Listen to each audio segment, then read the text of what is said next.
Hey guys, Coach Ross, Game Changer Performance here. I just wanted to do a short video about a situation or a case study that I came across with a client in the clinic the other day.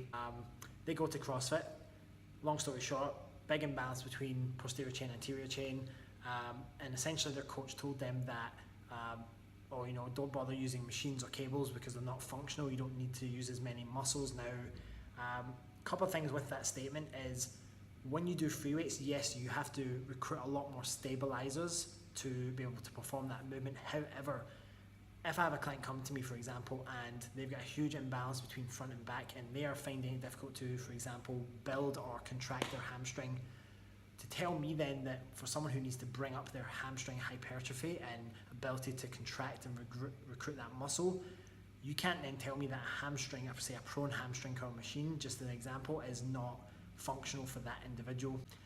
If you even just take, for example, scapular movement is something that especially when I was coaching CrossFit, if I had a lot of people coming into my classes that had never done any gym-based training before, or even sometimes if they had, so many people are unable to protract and retract and to be able to set their scapula properly. Now, if you're going to perform overhead pressing movements, even bench pressing movements, pull-ups, etc., you need to know how to control. In fact, for any upper body movement, you need to know how to control and set your scapula.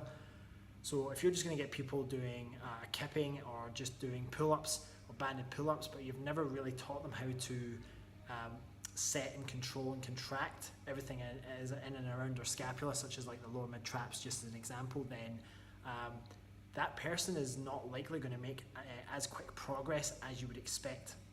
So that brings me to my final point. What does functional or function really mean? Well, I think we kind of have to look at exercises not as being functional or non-functional. It's more that there's a kind of like function continuum, and where it fits in on that continuum is dependent on a couple of things. It's dependent on the level of specificity that you're trying to get.